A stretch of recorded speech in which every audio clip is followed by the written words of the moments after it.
Hello everyone, कैसे हैं सभी बच्चे। आई होप सभी बच्चे बहुत अच्छे होंगे।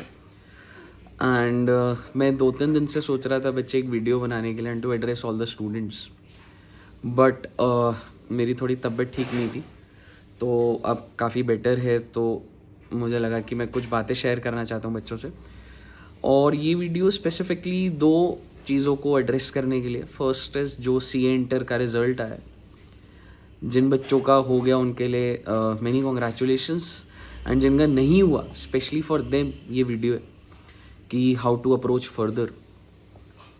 एंड सेकंड रीज़न कि जिन बच्चों का नहीं हुआ उनको अब ओल्ड सिलेबस में तो एग्ज़ाम्स बंद हो चुके हैं, तो now they have to prepare for new syllabus.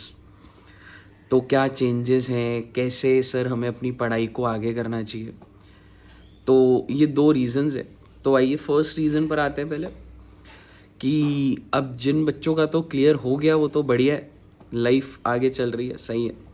लेकिन जिस बच्चे का नहीं होता उसके लिए डेफिनेटली एक पॉज आ जाता है लाइफ में, और एक झटका फील करता है बच्चा कि यार मेरा नहीं हुआ, दोस्त का हो गया, अभी मैं कोर्स करूँ ना करूँ, मेरा क्लियर होगा नहीं होगा, एक ग्रुप दूँ 2 ग्रुप दूँ।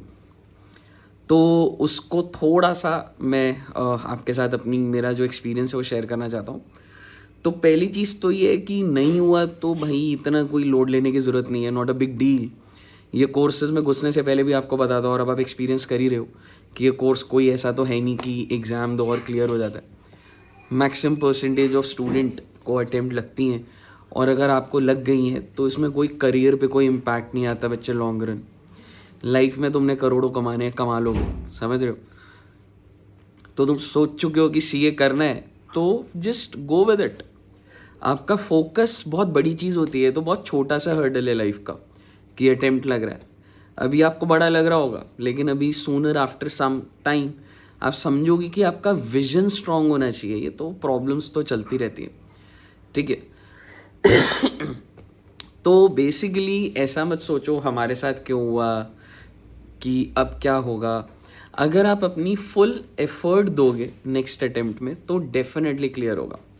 And let me just elaborate full effort. ईमानदारी से बताओ बच्चा, क्या आपने मॉड्यूल के सारे क्वेश्चंस, ICI के, RTP के सारे क्वेश्चंस हर अटेम्प्ट के पिछले 5-6 साल के, पास्ट एग्जामिनेशन हर अटेम्प्ट पिछले 5-6 साल अपने हाथ से लिख के करे थे, बिना आंसर देख के लिख के करे थे? आई एम श्योर जितने बच्चे वीडियो देख रहे हैं, ऐसा मेरे को लगता है 90% बच्चा बोलेगा सर देख देख के करा था, कि हमने जस्ट रीड करा था। और वहीं पे ही आपका प्लानिंग स्टार्ट होता है।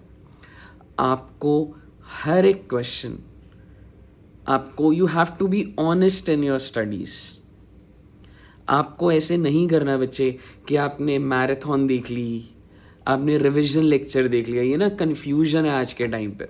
बच्चा सोचता है कि मैंने पूरा लेक्चर, पूरा टॉपिक एक फैकल्टी से, यूट्यूब पर किसी से भी मैंने देख लिया और अब मुझे आ गया, जो कि उसे आ तो जाता है, दिमाग में तो आ चुका है, पर बेटे दिमाग से पेपर पे लिखने में जो एफर्ट है ना, वो है हर क्वेश्चन को प्रैक्टिस करना।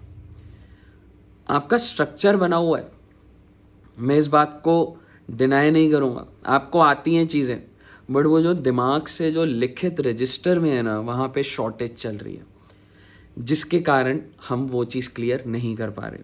And I can guarantee you this is the reason. आपको लग रहा है मैं दोस्त के साथ करो, उसका हो गया, मेरा हो गया, ये सब नहीं होता कुछ। Get real. हार्डवर्क मांग रहा है ये कोर्स, और आपका दिमाग चलना चाहिए, पेन चलना चाहिए, आंसर देखे बिना। अगर आप एक कर रहे हो, अगली बार हो जाओगे क्लियर।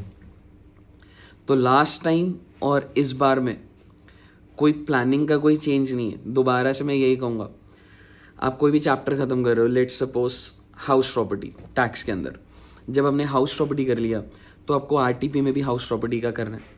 आई नो वो मिक्स होता है, पर पास्ट एग्जामिनेशन तो होता है, मॉक टेस्ट पेपर में तो हाउस प्रॉपर्टी देख सकते हो। तो इसी तरीके से other source, set of, clubbing, when you do any chapter, आपको उसी का respective past examination, MTP, RTP करना। और ये प्रोसेस टैक्स में थोड़ा सा हो सकता है ट्रिकी हो, अकाउंट्स में तो बहुत ही आसान है। हर चैप्टर का आरटीपी वाइज क्वेश्चन है। जैसे सपोजिंगली आप ब्रांच अकाउंट्स करा आपने, मॉड्यूल का हर क्वेश्चन करो, इलस्ट्रेशन क्वेश्चन, आरटीपी करो, पास्ट एग्जामिनेशन करो, एमटीपी कुछ टाइम के लिए आप 1-2 महीना में डिले करने को बोल भी सकता हूँ, पर आरटीपी और पास्ट एग्जामिनेशन साथ साथ चलाओ बच्चे। कोई राइट डे नहीं आना कि आज से आरटीपी स्टार्ट, आरटीपी आज से ही स्टार्ट करो, क्योंकि जब चैप्टर ख़त्म होगा उसी टाइम करो उसको। तो मेरे हिसाब से डेफिनेटली आई ट्रूली फील कि यही रीज़न होता है जो हम अटक जाते हैं चीज़ों में। और कोई बड़ी बात नहीं है बच्चे, नेक्स्ट अटेम्प्ट में आप अब अगर बच्चे को अभी ये तो हमें 1-to-1 आप मेरे को कभी भी कॉल कर सकते हैं और डिस्कस कर सकते हैं कि आपको सिंगल देना है डबल देना है, बट अगर आपको बहुत ज़्यादा बुरा लग रहा है, जज्बा है बहुत ज़्यादा, तो डबल भी दो भाई, कोई दिक्कत वाली बात नहीं। अगर आपको लग रहा है नहीं सर सिंगल ठीक है, सिंगल दो, कोई ऐसी नहीं।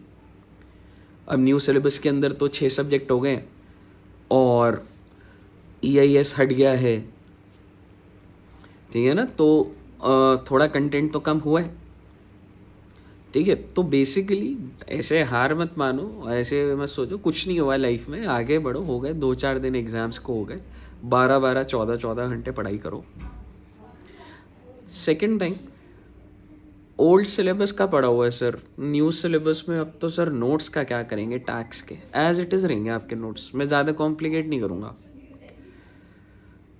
जो भी नए चैप्टर्स हुए हैं टेक्निकली, अगर मैं बोलूँ टैक्स के अंदर नए chapter, TDS under GST, accounts and records, place of supply, 3 chapters add हुए हैं। ये तीनों चैप्टर्स के लेक्चर्स आपको मैं प्रोवाइड कर दूंगा। इसके अलावा sir house property new syllabus, बेटे आपने सिर्फ क्या करना है, आपके पास जो मेरे नोट्स हैं, आपको स्टडी मटेरियल लेटेस्ट वाला आपको पढ़ना है और आपको उसमें कोई ऐसा कोई ज़्यादा चेंजेस नहीं दिखेंगे और उसको इनकॉर्पोरेट कर लो। सर ये वो बच्चों के लिए जो ऑलरेडी क्लासेस ले चुके हैं, दोबारा आप क्लासेस के झमेले में फंसोगे, दिक्कत आ जाएगी आपको। तो जो भी लेक्चर्स एडेड है, यू कैन से चल रहा है कि ब्रिज लेक्चर्स, तो bridge lectures I will provide you for tax. ज़्यादा चेंजेस टैक्स में नहीं है, ऑब्वियसली अमेंडमेंट्स कैप्चर करनी और ये 3 chapters, but your 95% of the structure is same. आप अपने नोट्स ही रखिए, उन नोट्स को अपडेट करो ना। रही बात अकाउंट्स में, अकाउंट्स में ये चेंजेस है, जिन बच्चों ने तो ग्रुप 1 ग्रुप 2 दोनों पढ़ लिया है उनके लिए तो फिर भी ठीक है, उनके लिए तो कुछ अकाउंटिंग स्टैंडर्ड्स हैं जो कि बढ़ गए हैं एंड बहुत सारे टॉपिक्स हैं जो हट गए हैं, सो दैट्स पॉजिटिव ऑल्सो।